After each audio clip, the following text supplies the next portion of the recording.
পাশ করেছিল। কোরআনের বিরুদ্ধে যারা আইন পাশ করে, কোরআন শুনতে দেবে না, বিভিন্ন লাইন করে, বুঝতে হবে এরা আবু জেহেলের আত্মীয় স্বজন। আমার মনে হয় আয়াতটা, এই যে সূরা আনআম 7 নম্বর পারা 10 নম্বর পৃষ্ঠা 11 নম্বর লাইনে 33-34 নম্বর আয়াতে আছে। ওই দিন আল্লাহ পাক নবীকে এই কথা জানিয়েছেন, কদ না'লামু ইন্নাহু লা ইয়াহযুনুকাল্লাযী ইয়াকুলুনা ফাইন্নাহুম লা ইউকাযযিবুনাকা ওয়ালাকিন্নাজ যালিমিনা বিআয়াতিল্লাহি ইয়াজহাদুন। হে নবী, আমি অবশ্যই জানি ওরা যা বলে এতে আপনার কষ্ট হয়। ওরা আপনাকে যে সমস্ত নাম দিয়েছে, জাদুকর বলে, আপনাকে পাগল বলে, কবি বলে, গণক বলে, আপনার কষ্ট হয় আমি জানি। কিন্তু দেখেন, কোনদিন ওরা আপনাকে মিথ্যাবাদী বলতে পারে না। ফাইন্নাহুম লা ইউকাযযিবুনাকা, ওরা কিন্তু আপনাকে মিথ্যাবাদী আজ প্রমাণ করতে পারেনি। ওয়ালাকিন্নাজ যালিমিনা বিআয়াতিল্লাহি ইয়াজহাদুন, বরঞ্চ যারা জালেম তারা আল্লাহর আয়াতকে অস্বীকার করছে, করবে। ইয়াজহাদুন এটা মুজারে, বর্তমান, ভবিষ্যৎ, প্রেজেন্ট, ফিউচার। আল্লাহ ইয়াজহাদুন বহু বচন দিয়েছেন কেন? কিয়ামত পর্যন্ত এরকম বহু অস্বীকারী আসবে। এখন যেমন আছে, এই আয়াত যতদিন থাকবে ততদিন দুনিয়াতে এই শ্রেণীর মানুষ আসবে। ওরা জেনে শুনে বুঝে নবীদের যেমন বিরোধিতা করেছে, নবীর আলেমদেরও বিরোধিতা করবে। খুব ভালো করে তারা জানে আমির হামজা জীবনেও বানিয়ে কথা বলতে পারবে না, কারণ এই কোরআনের ভেতরে বানিয়ে কথা বলার কোনো সম্ভাবনা। লা ইয়াতিহিল বাতিলু মিন বাইনি ইয়াদাইহি ওয়ালা মিন খালফিহি তানজিলুম মিন হাকিমিন হামিদ। এমন ভাবে কোরআন আমি আল্লাহ বানিয়েছি, এর ডান থেকে, বাম থেকে, উপর থেকে, নিচ থেকে কোনো বাতিল প্রবেশ করার কোনো অধিকার নেই। করলে আল্লাহ ধরিয়ে দেবে। এই যে আবুল সরকারকে ধরিয়ে দিয়েছে, শয়তান আয়াত পড়ছে, কুল আউযু বিরাব্বিন নাস, আল্লাহ নাচতে বলেছে। জীবনেও কেউ কিছু দিয়ে আপনি টিকে থাকতে পারবেন না, যেভাবে হোক ধরা পড়ে যাবেন।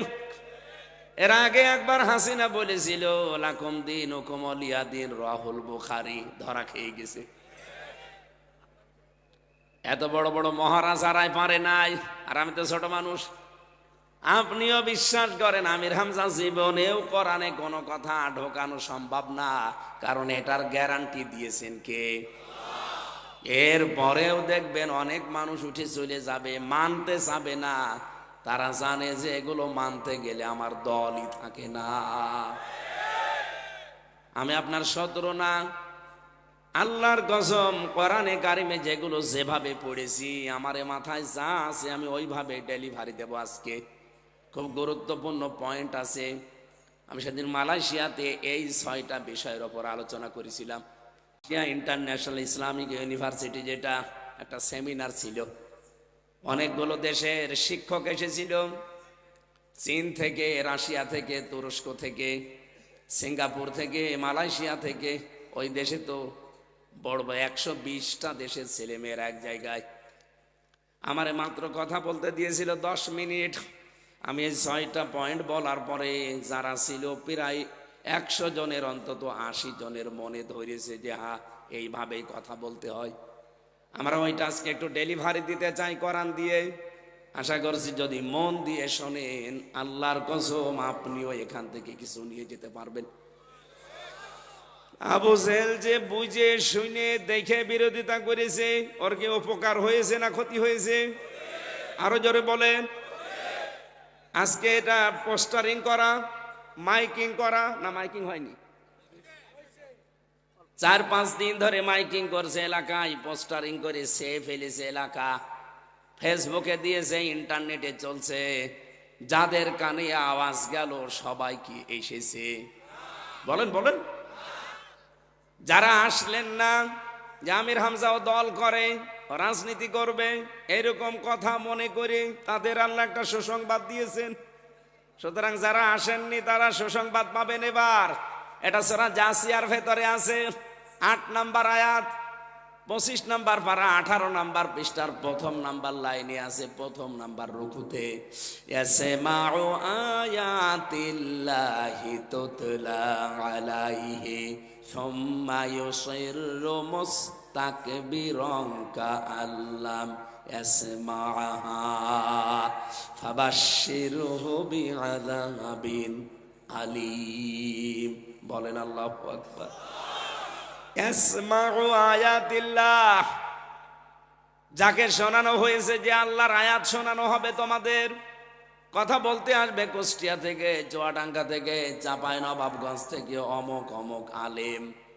এই আওয়াজ যাদের কানে গেল, সুম্মা ইউসিরু মুস্তাকবিরান, এই আওয়াজগুলো শোনার পরও অনেকেই অহংকার করে নিজের জায়গায় বসে আছে, আসে নাই।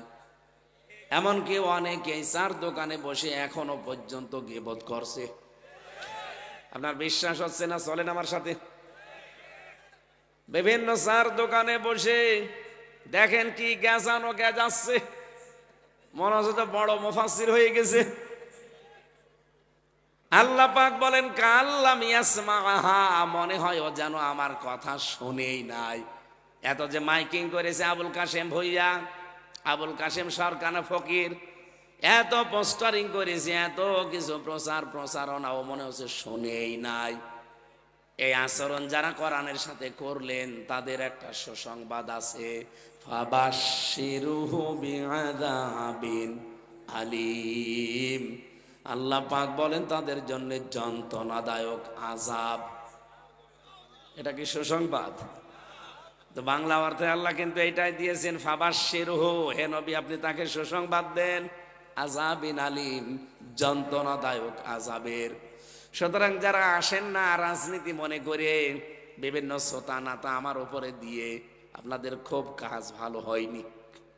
কথা বলেন না কেন? আপনি বোঝেন আল্লাহর আযাব। এটা শুধু আখিরাতের জন্য না, দুনিয়াতেও যদি আল্লাহ আযাব পাঠায়। এ শরীরের ভেতরে এখন 5.5 কেজি রক্ত চলাচল করছে।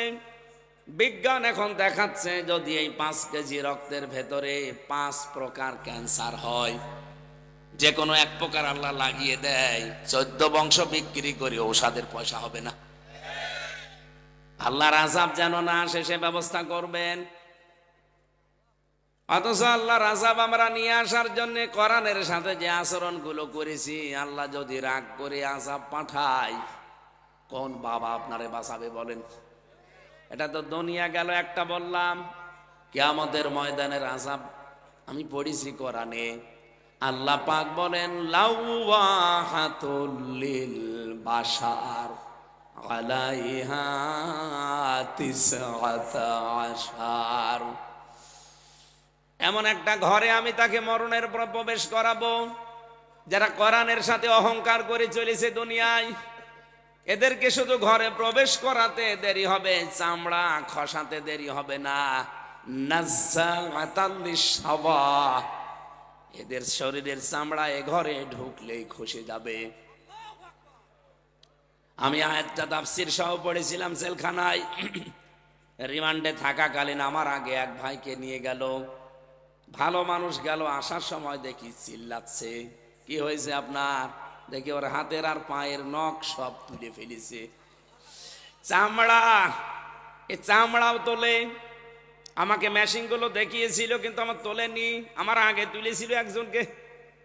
এভাবে চাপ দিয়ে ধরবে, প্লাস দিয়ে টান দিতে দিতে যখন বড় হয়ে যাবে, এত জোরে টান দেয় চামড়া ফট করে উঠে আসবে। শুধু উঠে আসবে না, ওর উপরে তখন লবণ ছিটিয়ে দেয়। চট্টগ্রামে বাড়ি ওনার, আমার পাশের রুমে ছিল, আমি দেখেছি। ওই যে মিনি আয়না ঘর যেটা ছোটটা, ওর ভেতরে আমরা ছিলাম। নখ তুলে দেখি এমনি দিয়ে রক্ত বের হচ্ছে। কি ভাই এখানে কি অবস্থা? নখ নেই। সে নখ তুলে ছিঁড়ে দেয়নি, এর ভেতরে সুই দিয়েছে। সুইটাও এই যে কাপড় চোপড় সেলাই করা সুই না, বস্তা সেলাই করা যে ভোমর, ওইটা ও মেশিন আমিও দেখেছি। আমারে বলছে হুজুর এইটা দিয়ে আমরা নখ তুলি, আর এটা নখ তোলার পরে ভেতরে ঢোকাই। এই দেখেন কোরআন শরীফ হাত দিয়ে বলছে এটা কোরআন শরীফ। আমার রিমান্ডে যে লোকটা ছিল শেখ ইমরান হোসেন আর জাহিদ হাসান, এ দুইটাই এসপি। আর একটা যেটা প্রধান ছিল এটা আসাদুজ্জামান, কাউন্টার টেররিজমের প্রধান গোপালী। এই গোপালীটা আমারে বলছিল যে এই যে এইটা দিয়ে নখ তোলার পরে আমরা এই ভোমর দেই, ভোমরের এক মাথা আবার সুসলো করা, যাওয়ার সময় ভালোই, কিন্তু আসার সময় গোস্ত টেনে বের করে নিয়ে আসে। একদিকে নখ তুলেছে, চামড়া তুলেছে, ভোমর ঢুকিয়ে যখন বের করে ফিনকি দিয়ে রক্ত বের হয় তখন লবণ দেয়।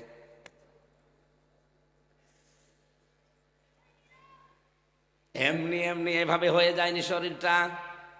বলেন তো আমার 19 সালে 18 সালে শরীর এরকম ছিল। কণ্ঠটাও নষ্ট করে দিয়েছে শয়তানরা, এমন এমন খাবার দিয়েছে।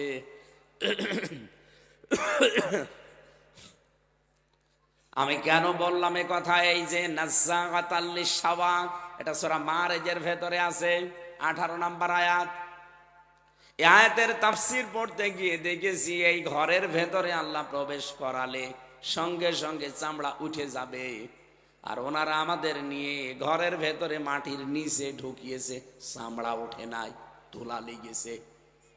প্লাস দিয়ে হোক, বিভিন্ন মেশিন পত্র দিয়ে চামড়া তোলার পরে এরপরে লবণ দিয়েছে।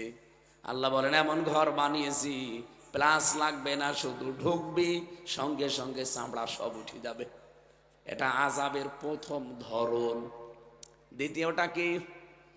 এই বুক চিরে ফেলবে, বাম হাত বুকের ভেতরে দেবে, পেছন দিক থেকে টেনে বের করবে। আপনার জীবনের যে কর্মকাণ্ড আছে আমল নামা বলে, ওইটা হাতের ওপরে দেবে। সামনে থেকে 19 জন ফেরেশতাকে আল্লাহ ফিট করে রাখবে। এই 19 জন ফেরেশতা ধরে টান দেবে। একদিকে পেছনে হাত দেওয়া, তাও বুকের ভেতর দিয়ে। 2 নম্বরে পেছনে ওর ওপরে আবার বই দেওয়া, আমল নামা। আসতে তো চাইবে না, বেঁধে যাবে, এত জোরে হেঁচকা টান মারবে বুকের হাড় গোড় সব ভাঙতে ভাঙতে চলে আসবে। বলেন তো আযাবের যে ধরন বলছে কি সহ্য করার মতো? বলেন বলেন। সুতরাং যারা আসেন নাই খুব লাভ করেননি। কি লাভ হয়েছে ওদের? আমরা যারা এসেছি আমাদেরকে আল্লাহ একটা দায়িত্ব অলরেডি দিয়ে দিয়েছেন। ওদের তো সুসংবাদ শুনলেন কেমন, এবার আমাদেরটা শোনেন। আল্লাহ পাক বলেন ওয়ানজালনা ইলাইকা যিকরা লিতুবাইয়িনা লিন-নাসি মা নুযিলা ইলাইহিম ওয়া লাআল্লাহুম ইয়াতাফাক্কারুন।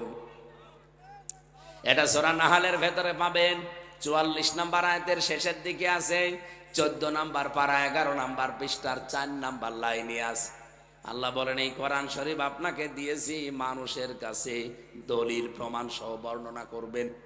কোন মানুষের সামনে আপনি কথা বলবেন? লিতুবাইয়িনা লিন-নাস, যারা জীবিত মানুষ। কি মানুষ?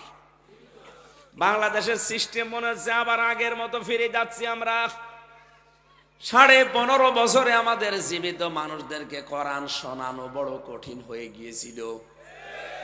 যারা জীবিত মানুষদের কোরআন শোনানোর কথা শুনলে 44 ধারা জারি করে দিত, হট্টগোল বাঁধিয়ে দিত, 14 জায়গায় অনুমতির সিস্টেম করত। এই কথা বলছে না? মূল কথা এই কোরআন যেন জীবিত মানুষ শুনতে না পারে। অথচ ওই লোকটা যে বাধা দিয়েছে, ওর মা মরে যাক, বাবা মরে যাক, আমারে ডাক দিয়ে বলবে হুজুর কোরআন পড়ে দেন। তোর বাবা মা মরে গেছে, এখন কোরআন পড়ে করবো কি? জীবিত থাকতে পড়লে কাজ হইতো। কথা বলেন না কেন? আমার মনে হয় সিস্টেম আবার বাংলাদেশে অনেকে ঘুরিয়ে নেওয়ার চেষ্টা চালাচ্ছে। গান হয় 7 দিন ধরে, কোনো অসুবিধা নেই। বই মেলার নাম দিয়েছে, বই নেই। বৃক্ষ মেলার নাম দিয়েছে, বৃক্ষ নেই। শিশু মেলার নাম দিয়েছে, শিশু নেই। শুধু শিশুর খালারা আর মামারা। তাও বুড়ো খালা বুড়ো মামা না, সব এই বয়সী খালা মামা। শিশু মেলা নাম সব খালারা মামারা এসেছে, খালি অ্যাক্সিডেন্ট করে, কথা বলছে না কেন? এইরকম মেলায় কোনো বাধা নেই, কোরআনের কথা জীবিত মানুষদের শোনানো হবে। এই জায়গায় নাকি যত রকমের সমস্যা, এমনকি কথাও বলা হয় যে না, কোরআনের নাম নিয়ে রাজনীতি করে। আমি তো আগেই বলেছি, কেন আপনি এ লাইনে আমারে নিয়ে আসলেন? আপনি যদি ওই দিন আমারে ফতোয়া না দিতেন যে ফতোয়াই দিতে পারো, কার্যকর করতে পারো না, আল্লাহর কসমে লাইনে আমি এখনই আসতাম না, আরো পরে আসতাম। আপনি নিজেই আমারে রাস্তায় তুলে দিয়েছেন, এখন নেন। মনে ছিল না, কথা বলছে না, কি যেন বলেছিলাম? পাগলকে যদি বলা হয় নৌকা নাড়াবে না, ও বলে আমার মনে ছিল না। আপনি মনে করে দিলেন কেন? এবার নেন। মাজায় গামছা বেঁধে সত্যি কথা বলছি, এবার লেগেছি। আল্লাহর কসমে দেশে আমার চিন্তা ভাবনা কোরআন এবার বিজয়ী হবে। হয় আপনাকে নিয়ে হবে, আর আপনি যদি যেতে না চান আপনাকে রেখে কোরআন এবার সংসদে যাবে। আমরা এটাই চাই। জামাত ইসলামী বাংলাদেশ, চরমনাই পীর, বিএনপি, এটা বুঝি না আল্লাহর কসম। বিএনপি যদি আজকে ঘোষণা দেয় ক্ষমতায় গেলে আমরা কোরআনের বিধান চালু করব, সবাইকে বলবো বিএনপিকে সাপোর্ট করেন। জামাত ইসলাম যদি বলে আমরা ক্ষমতায় গেলে কোরআনের বিধান চালু করব, সবাইকে বলবো জামাতকে সাপোর্ট করেন। আমরা চাই এই বিধানটা এবার দেখতে।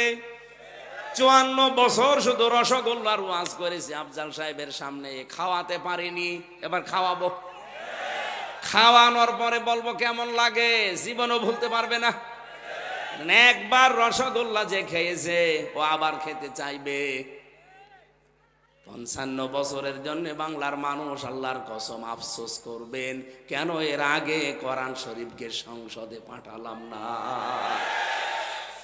এই জন্য নবীরা যে দোয়া করেছিল আমাদেরও একই দোয়া। দুনিয়া ভোগ করার উদ্দেশ্য আল্লাহর কসম আমার নেই, তাহলে আমি মালয়েশিয়া থেকে, সিঙ্গাপুর থেকে আল্লাহর কসম আমি আসতাম না। ওখানে আমার লাইফ আমি সেটেল করে নিতাম, এর চাইতে বড় বহু সম্মানে ছিলাম ওখানে। ওখানে হাজার হাজার মানুষ আমাকে পাগল পাড়া করে ফেলতো কোরআনের কথা শোনার জন্যে। আর অর্থনৈতিক টাকা পয়সা তো পায়ের কাছে এনে ফেলে রাখতো। আমার সাথে হোসাইন ছিল, জিজ্ঞাসা করে দেখেন, এখানে আপনারা 10টা মাহফিল করলে যে টাকা দেন ওরা একটাই তাই দিত। সম্মান, মর্যাদা, চলাফেরা আর আরামায়েশ এখানকার চাইতে ওরা কমপক্ষে 30 গুণ বেশি ভালো। এর চাইতে 30 গুণ বেশি এগিয়ে আছে তারা। সেখান থেকে আমি এসেছি একটাই উদ্দেশ্য নিয়ে, দুনিয়ায় বেশি বেশি বিয়ে শাদী করবো তা না। কারণ বিয়ে যদি আমি এখনই ফেসবুকে দিয়ে দিই যে বিয়ে করবো, প্রতিদিন আমি 100টা করে বিয়ে করতে পারি। এত বিয়ে করে করবো কি? আমার বিয়ে করার উদ্দেশ্য না, মাল কামাবো, টাকা পয়সা না, আমার দরকার নেই। কারণ আমার তো ছেলে নেই যে টাকা পয়সা কামাই করে ছেলের জন্য রেখে যাব। মেয়ে দিয়েছে আল্লাহ 3টা, যা করব কামাই সব খাবে ওই জামাই। লোকের ছেলের জন্য কামাই করে করব কি? যা করেছি ওইটাই লোকের ছেলে খেয়ে বাঁচুক। আমার যতদিন আছে জীবনটা আমি চাই আল্লাহর বিধান এবার আমি এই চর্ম চোখে দেখতে চাই। এটা যদি সত্যিই মনে করেন যে রাজনীতি, হ্যাঁ আমি আবার বলছি এটাই আমার রাজনীতি। কেউ যদি মনে করেন এটা হুজুরের ধান্দাবাজি, হ্যাঁ এটাই আমার ধান্দাবাজি। আমি আপনার কাছে কোরআনের জন্য ধান্দাবাজ হতেও রাজি আছি। নবীদের দোয়া ফলো করলেন না? কি কি দোয়া করেছে তারা? তারা দুনিয়া কামাই করার জন্য, ভোগ করার জন্য, ক্ষমতা পাওয়ার জন্য না। তাদের উদ্দেশ্য ছিল যা বলি ওইটা কার্যকর করার জন্য ক্ষমতা লাগবে। আশা করছি আপনি বুঝেছেন। এরপরও যদি না বোঝার ভান করে থাকেন, আল্লাহর কসম হয় আপনি আবু জেহেল নাই তার ভাইরা ভাই। ও তো বুঝে শুনে জেনে বিরোধিতা করেছিল, আপনি তো তাই করছেন। কি তাই করবেন? আর করবেন তাই? আসেন আমরা নির্ধারিত যে আয়াত পড়েছিলাম সূরা হুজুরাতের 13 নম্বর আয়াতের শেষের অংশটা, যদিও আপনারা আলেম ওলামা এখানে হাজার হাজার আছেন, এখান থেকে যে তথ্যগুলো আমার এই ছোট মাথায় আছে আমি একটু ডেলিভারি দেওয়ার চেষ্টা করছি। সূরা হুজুরাত যেটা সামাজিক এবং পারিবারিক জীবন নিয়ে আল্লাহ নাযিল করেছেন। রব্বুল আলামিন আমার তেলাওয়াতকৃত আয়াতে যেটা জানিয়েছেন শোনেন, ইন্না আকরামাকুম ইনদাল্লাহি আতকাকুম ইন্নাল্লাহা আলিমুন খাবীর। আল্লাহ পাক বলেন পৃথিবীতে সবচাইতে বেশি সম্মান আমি আল্লাহর কাছে তোমাদের ভেতরে সেই লোকটার যার ভেতরে আমি আল্লাহর ভয় বেশি।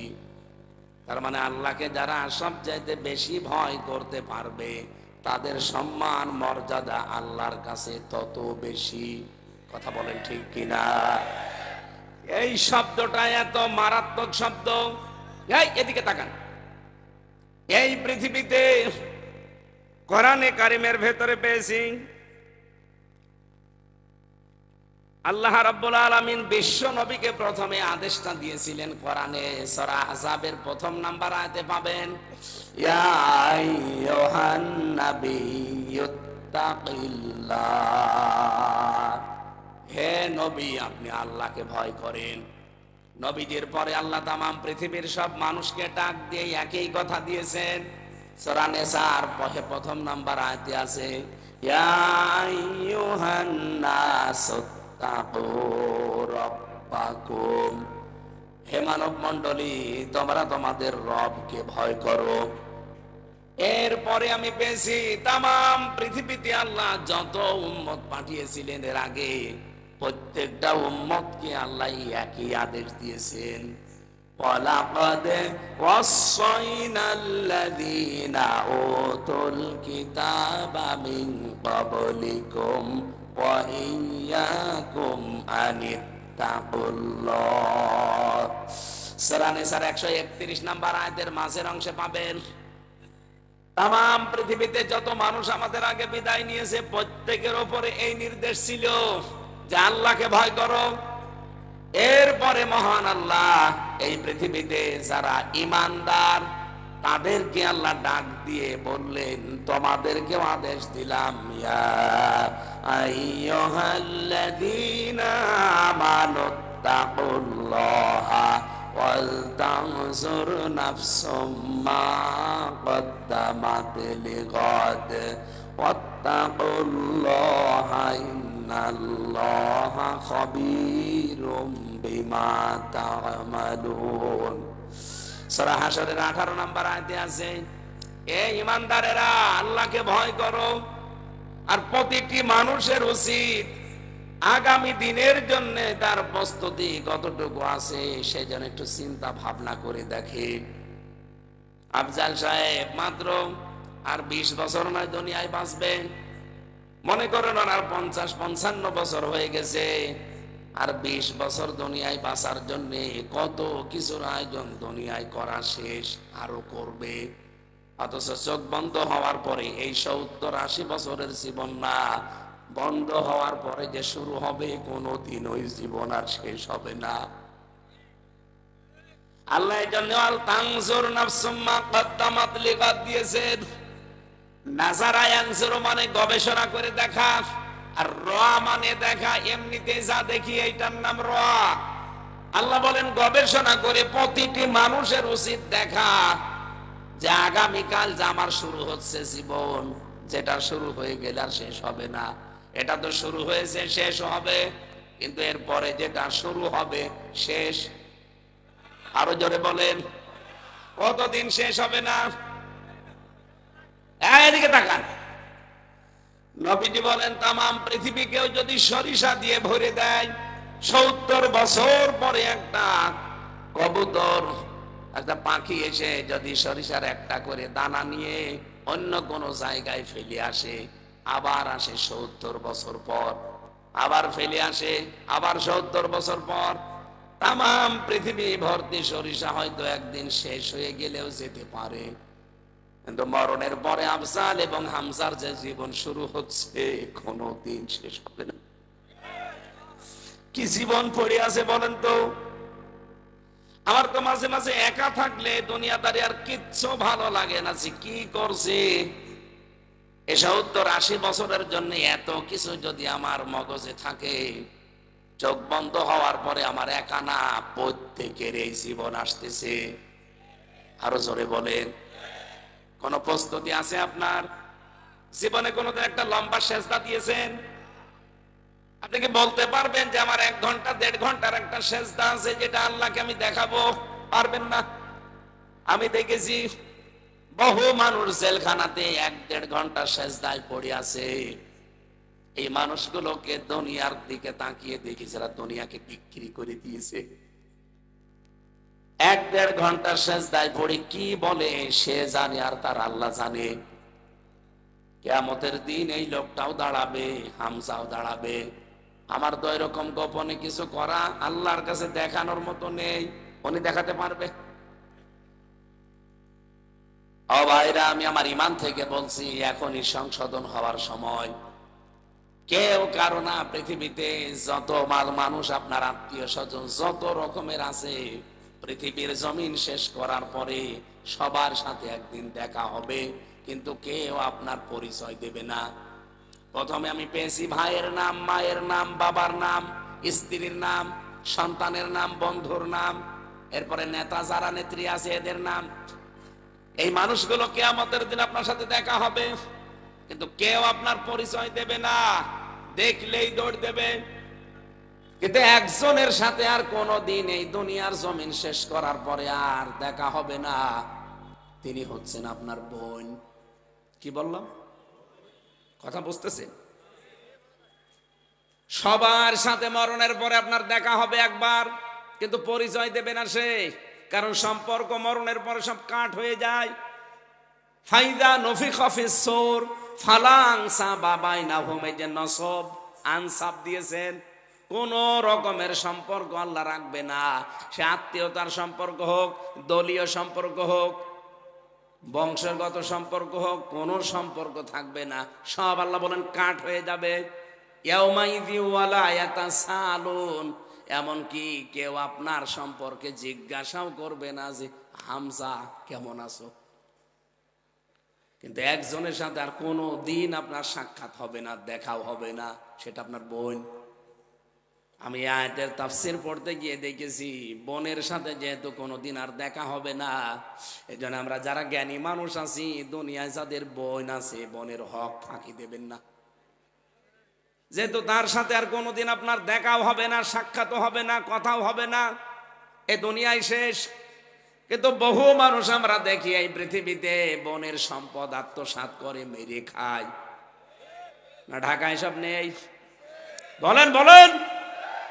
ও ঢাকাবাসী, আমার এই ব্রেনের ভেতরে বাস্তবতা আমি যা ঢুকিয়েছি দেখেন, এই দেশে কোনো ভাই আমার যতটুকু বিশ্বাস, সে জীবনে ওই আয়াত শোনার পরে আর চাইবে না যে আমার বোনকে আমি ফাঁকি দেই।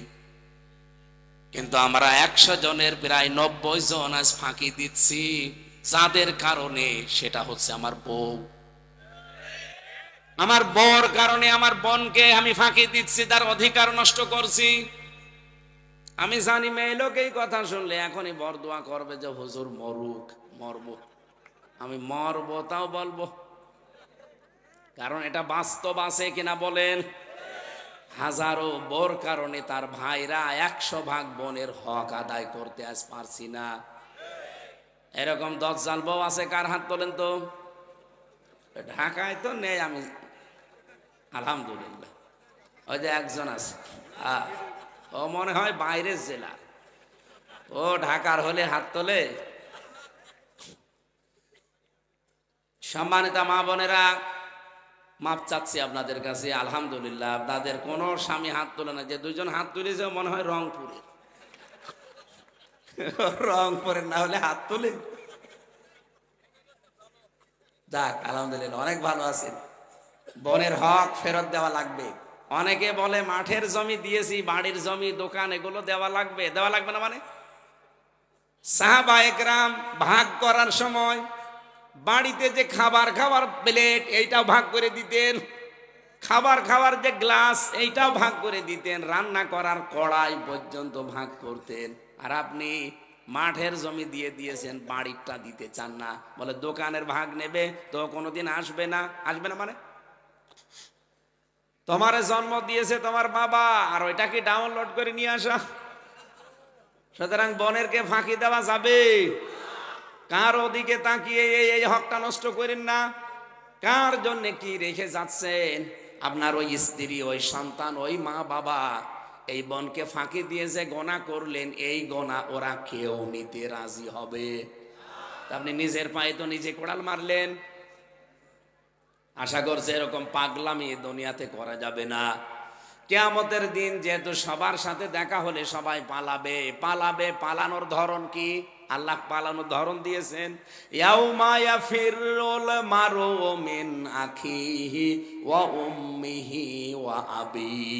কিভাবে পালাবে আল্লাহ সে ধরনও দিয়েছেন, যে মাজা তুলে দৌড় দেবে আপনাকে দেখলে। যেহেতু বোনের সাথে আর কোনোদিন দেখা নেই, সুতরাং দুনিয়ায় যতদিন আছে তার হকটা আদায় করার দরকার আছে না নেই? বনের জমি যারা ফাঁকি দিয়েছেন, তার টাকা পয়সা ফাঁকি দিয়েছেন, ফেরত দিয়ে দেবেন। আর আমরা বউকে বলবো, সম্মানিতা মা বোনেরা, পুত্রবধূ যারা আছেন, আপনি কেন এই কাজ করে নিজের আখেরাত নষ্ট করবেন? স্বামীকে আরো বারবার এই উপদেশ দেবেন, স্বামী আর যাই করো রক্তের সম্পর্কগুলো ঠিক রাখো, তাদের হকগুলো আদায় করো, আমাদের যা হচ্ছে হোক। কারণ তাদের এই হকগুলোর কারণে আমার আখেরাত তৈরি হবে। আল্লাহ আমাদের পরিবারে বউগুলো যেন এইরকম ব্রড মাইন্ডের তৈরি করে দেয়, বলেন আমিন। ও ঢাকাবাসী, কোরআনের যে আয়াত পড়ি, এবার আমি এইদিকে যাই। আল্লাহ পাক বলেন, সবাইকে তো আদেশ এভাবে দিয়েছি, তোমাদেরকে আলাদাভাবে আদেশটা দিলাম। আমার কাছে সম্মান যদি পেতে চাও, তাকওয়া অর্জনের বিকল্প দুনিয়ার কোনো পদ্ধতি নেই। এখন তাকওয়া অর্জনের পদ্ধতি কি? আমাদের দেশের পদ্ধতি হুজুরের মতো বিশাল লম্বা জামা গায়ে দিয়ে, সুন্দর একটা টুপি আর রুমাল দিয়ে, হাতে তসবিহ নিয়ে, দুনিয়ার কোনো খেয়াল নেই, শুধু সুবহানাল্লাহ সুবহানাল্লাহ, বিশাল বুজুর্গ। এটার নাম তাকওয়া না। তাকওয়া কেউ যদি অর্জন করতে চায়, এর তার প্রক্রিয়া পদ্ধতি ৬টা। কয়টা? আরো জোরে বলেন। আমি কি বানিয়ে বলছি? তাফসীর থেকে নোট করেছি। এই পৃথিবীতে আপনাকে হকের অনুসন্ধানকারী হওয়া লাগবে। যেই লোকটা দুনিয়াতে হক অনুসন্ধান করে বেড়ায়, এটা তাকওয়া অর্জনের প্রথম পদ্ধতি, প্রক্রিয়া আছে। যে এখান থেকে আপনি যদি, এই যে এখানে 1 থেকে ফাজিল, 1 থেকে ফাজিল না, তাহলে 12 ক্লাস এখানে পড়ানো হয়। আপনাকে ওই 12 নাম্বার ক্লাসে যেতে হলে 1 থেকে শুরু করা লাগবে। 1-এ না পড়ে একবারে আপনি ফাজিলে পড়তে পারবেন। এর প্রক্রিয়া সিস্টেম তৈরি করা আছে, 1 2 3 4 5 এভাবে। তাকওয়া অর্জন যদি করে আল্লাহর কাছে সম্মান মর্যাদা বাড়াতে চান, দুনিয়ার প্রথম কাজ হবে আপনার হক অনুসন্ধান করা। এই পৃথিবীতে হক পাওয়া যায় কোথায়? সেখানে আপনাকে অনুসরণ করা লাগবে, অনুসন্ধানে লেগে থাকা লাগবে। আমাদের জাতির পিতা, আমরা যাকে জাতির পিতা স্বীকার করি, তিনি ইব্রাহিম আলাইহিস সালাম। কথা বলেন না কেন? বানানো জাতির পিতা থাকতে পারে, কিন্তু ওগুলো আমরা মানি না। আল্লাহ যাকে বানিয়েছেন উনিও কিন্তু হক অনুসন্ধান করছিলেন। উনি কখনো কখনো দেখলেন যে তারকা, কখনো দেখলেন চন্দ্র, কখনো দেখলেন সূর্য। দেখার পরেই বলেছিলেন এটা আমার রব হবে। রব্বুল আলামিন বলেন, সর্বশেষ তাকে আমি হক অনুসন্ধানের কারণে দেখিয়েছি।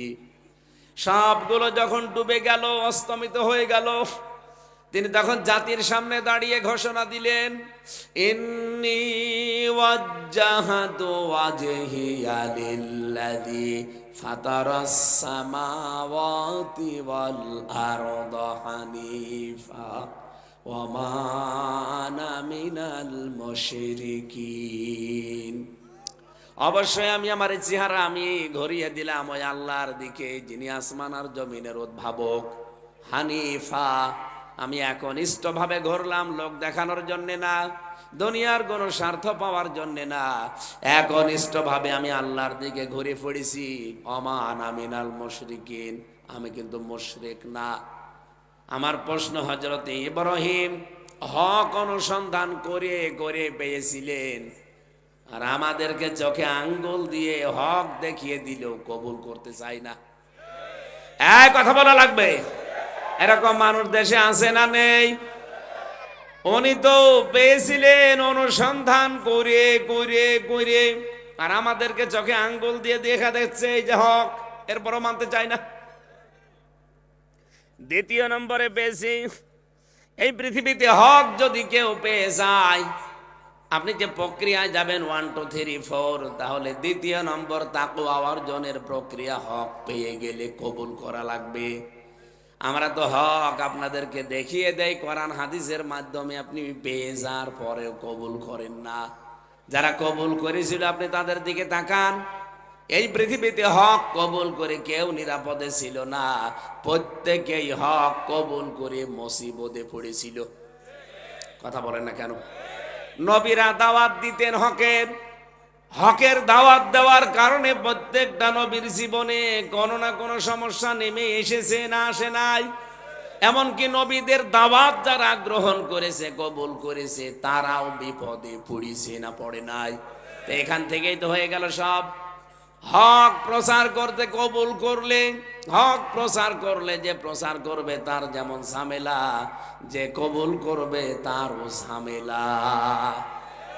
কিন্তু আমরা এমন হক প্রচার করি আমাদের কোনো ঝামেলা নেই, আর আমরা এমন হক গ্রহণ করি আমাদেরও কোনো ঝামেলা নেই। তার মানে নবীজি এবং সাহাবীদের প্রদর্শিত পথ আমাদের হচ্ছে না। তাকওয়া অর্জন করার যে প্রক্রিয়া, যে পদ্ধতি, আমরা ওই পদ্ধতি নিতে নেই। এই জন্য এত বড় জব্বা থাকার পরও সুদ খাই, এত বড় জব্বা থাকার পরও আমরা দেখি জেনা করে ধরা পড়ে। এই কথা বলেন না কেন? কারণ প্রক্রিয়া আপনার নেই তাকওয়া অর্জন করার। এই আবার বলছি, এই পৃথিবীতে হকের অনুসন্ধানকারী আপনি হবেন, আর যদি পেয়ে যান আপনি হক গ্রহণ করবেন, কবুল করবেন। তাহলে হক যারা প্রচার করেছিল, যারা গ্রহণ করেছিল, আপনি একটা মানুষের জীবন দেখান তারা নিরাপদে ছিল। আমরা তো বহু ওয়াজ করেছি আপনাদের সামনে, হযরতে বেলালের, হযরতে খাব্বাবের, হযরতে সুমাইয়ার। তাহলে এদের সাথে যাদের জীবন মিলে যাবে তারা হকের এই প্রক্রিয়ায় আছে।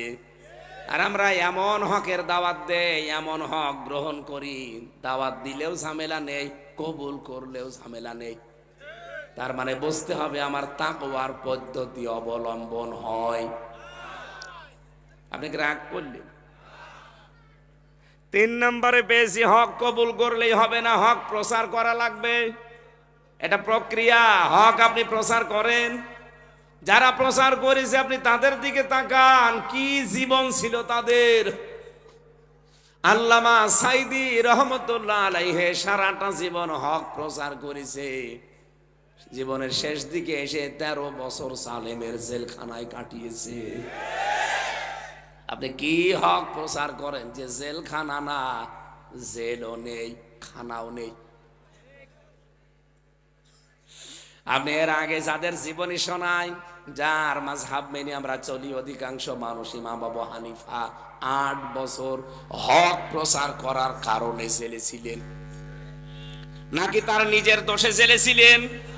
কথা বলেন, কথা বলেন। ইমাম মালিক 42 দিন রিমান্ডে ছিলেন হকের কারণে। তার হাত এখান থেকে ডিসকানেক্ট হয়ে গিয়েছিল, পেছনে বেঁধে রাখতো তারে।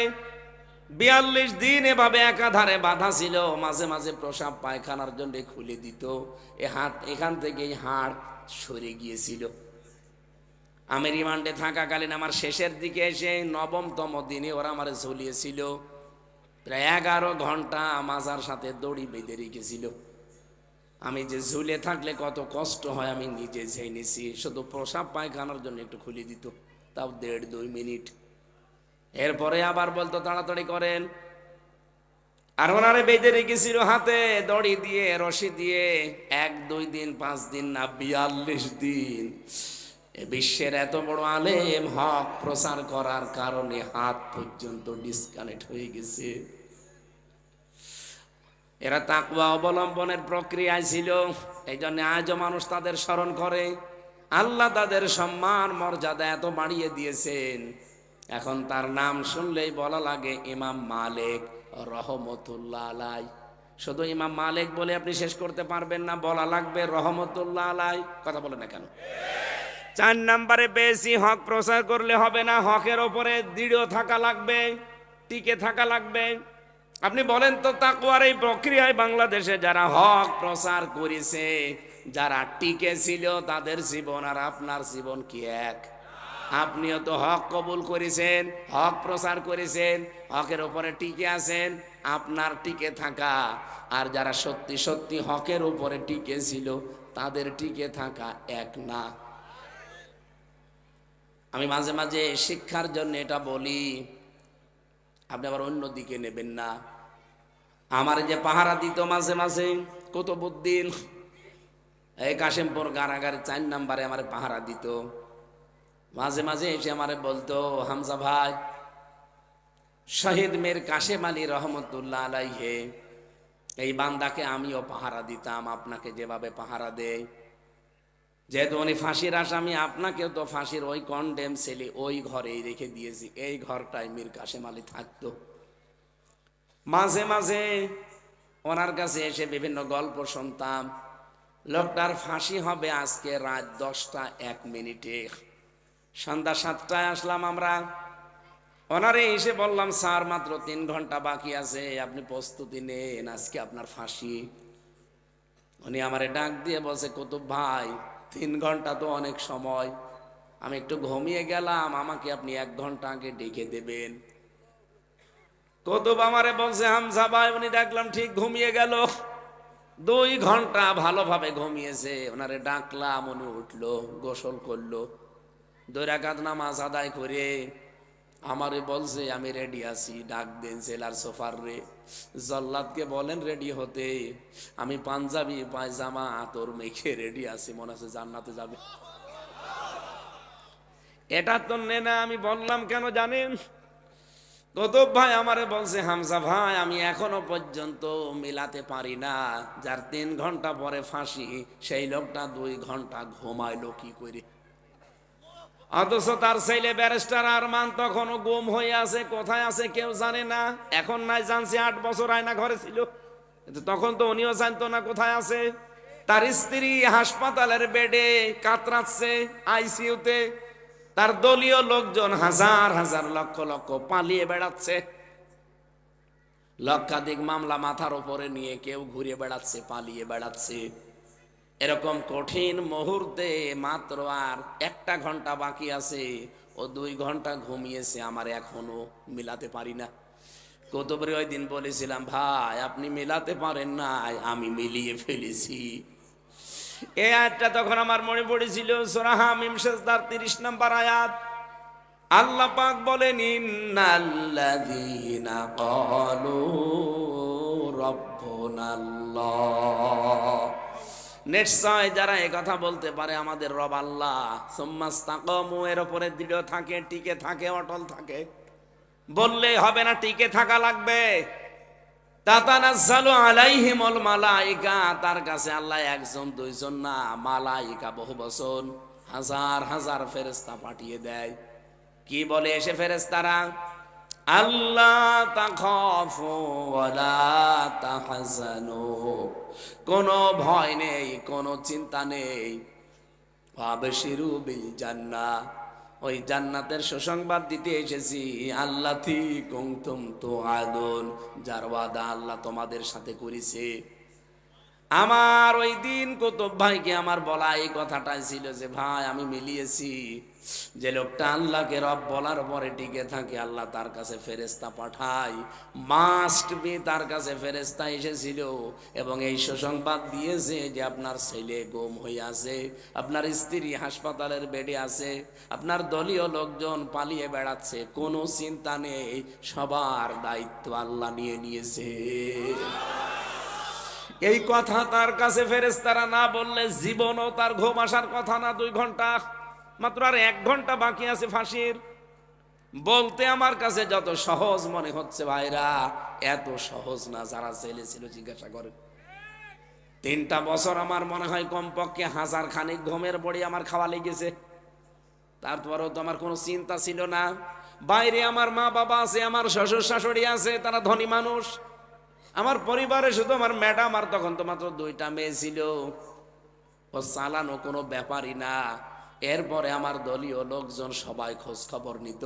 শুধু ভেতরে আমি 24 ঘন্টা তালা মারা। এই বাইরে যেহেতু বের করতে দিত না, 24 ঘন্টা তালা লাগানো। কোনো কাজ নেই, কাম নেই, কোনো ঝামেলা নেই, শুধু খাওয়া আর ঘুমানো। কিন্তু ঘুম আসে নাই 3 বছরে। এতগুলো ঘুমের বড়ি আমার খাওয়া লেগেছে। তারপরেও তো আমার ফাঁসি হয়নি, জেল হয়নি, কিছুই হয়নি, শুধু থাকতাম জেলখানায়। আমার বিচার চলমান ছিল। আর যে লোকটার 3 ঘন্টা বাকি আছে, তার ঘুম এসেছে। এ পজিশনে না গেলে আপনি বুঝবেন না। এই জন্য সত্যি যারা হক অনুসন্ধান করে কবুল করার পরে প্রচার করতে গিয়ে যারা হকের উপরে টিকে থাকবে, এই আয়াত যেহেতু তাতানাজ্জাল মোজারে, বর্তমান ভবিষ্যৎ, প্রেজেন্ট ফিউচার, কিয়ামত পর্যন্ত এই আয়াতটা কোরআনে থাকবে।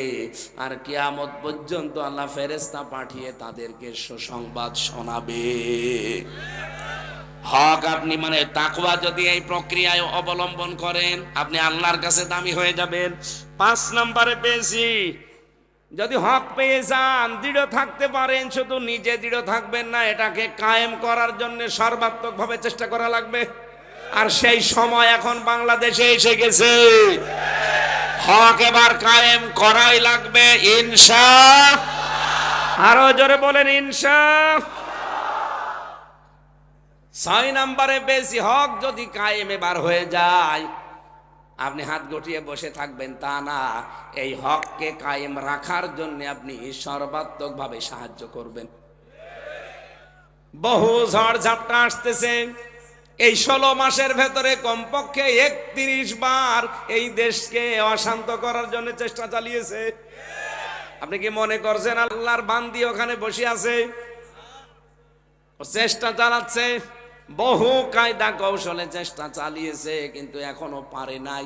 এ দেশের মানুষ এখনো ঐক্যবদ্ধ আছে। আমার শেষ কথা এই, এ দেশে এখন আর দল মত থাকলে হবে না। যে যে দল করেন করেন আপনার আদর্শ নিয়ে, কিন্তু দেশ এবং আল্লাহ কোরআনের সাথে সব এক হওয়া লাগবে। নয়তো কিন্তু আবার তাবেদার রাজ্য হয়ে যাওয়া লাগবে। 16ই ডিসেম্বর আসে, আর আমাদের দেশের আগে নরেন্দ্র মোদী ওখান থেকে ও বলে যে 16ই ডিসেম্বর এ বিজয় দিবস, এটা নাকি ইন্ডিয়ার। এই দেশের সুশীল যারা মুখে এখনো পর্যন্ত গোলো পেটে বসে আছেন, কিসের চেতনা বিক্রি করেন? পৃথিবীর নিকৃষ্ট মানুষের তালিকায় যাদের নাম আছে, তার মধ্যে এই কসাইয়ের নাম আছে। ও কসাই এত বড় কথা বলল এই বিজয় দিবস নিয়ে, কি বলেন আপনি? কিছুই তো বলতে পারেন না। খালি চেতনা বিক্রি করে আর কত খাবেন এই দেশে? সুতরাং হক যদি এবার এদেশে আল্লাহ পাক কায়েম করে দেয়, আমাদের ইখলাসের কারণে, চেষ্টার কারণে একে সাহায্য করা লাগবে, সেভাবেই হক টিকিয়ে রাখা লাগবে। এই 6টা প্রক্রিয়া। আর কোন প্রক্রিয়ায় আপনি আছেন বলেন? স্যারের এই মাদ্রাসায় ফাজিল পর্যন্ত যেতে 11 ক্লাস পার হয়ে যাওয়া লাগে। আপনি যে তাকওয়া অর্জন করেছেন, কোন প্রক্রিয়ায় এখন আপনি আছেন বলেন? আপনি কি হকের অনুসন্ধানে আছেন? আর যদি হক অনুসন্ধান করি পেয়েও যান, আপনি কি গ্রহণ করেছেন? গ্রহণ করলেও আপনি কি এটা প্রচার করেন? প্রচার করতে গেলে যদি ঝামেলা আসে, আপনি কি টিকে থাকেন? টিকে থাকলেই শুধু হবে না, এটাকে আপনি কি এই পৃথিবীতে ইস্টাবলিশ করার জন্য চেষ্টা করেন? আর এটা যদি এবার কায়েম হয়ে যায়, আপনি কি সাহায্য করার জন্য রাজি আছেন? সম্মানিত মা বোনদের জন্য আমার জেলখানার একটা বই লেখা আছে। দাম্পত্য জীবনে যে কলহগুলো আমাদের হয়, এই কলহ নিয়ে আমি এই বইটায় কালোটা লিখেছি। জেলখানায় বসে 3 বছরে যাদের বউর সাথে মিল হয় না, এটা পড়বেন, বউকে কিনে দেবেন। এটা শুধু মেয়েদের জন্য, আর এটা আপনার শুধু মেয়ের জন্য। মেয়ে যাদের আছে স্কুল কলেজে পড়ে, এটা একটা কিনে দেবেন। আদর্শ নারী, কি করে মেয়েকে ভালো বানাবেন। আর এটা নামাজের বই, এটা আমার জীবনের প্রথম লেখা। সেই বিশ্ববিদ্যালয়ে থাকতে লিখেছিলাম। নামাজের মেসাক থেকে একেবারে সালাম ফেরানো পর্যন্ত যা দেওয়ার সব দেওয়া আছে। এটা প্রত্যেকের বাড়িতে একটা একটা করে রেখে দিয়ে, যখনই মনে আসবেন একটু দেখে নেবেন। এই তিনটা অন্তত মেয়েদের একটা, আর বোর জন্য একটা নিয়েছেন, ওই যখন গাড়ি আছে হয়তো, বা কোথায় আছে আমি জানি না, ওই গেটে আছে, সাদা গাড়ি থেকে যাওয়ার সময় নিয়েছেন। আল্লাহ আমাদেরকে হক যেভাবে অনুসন্ধান করার প্রক্রিয়া আমরা যেভাবে বলেছি কোরআন থেকে, এইভাবে প্রক্রিয়া অনুযায়ী হক অনুসন্ধান করার তৌফিক দিন, আল্লাহুম্মা আমিন। রব্বানা আতিনা ফিদ দুনিয়া হাসানা ওয়া ফিল আখিরাতি হাসানা।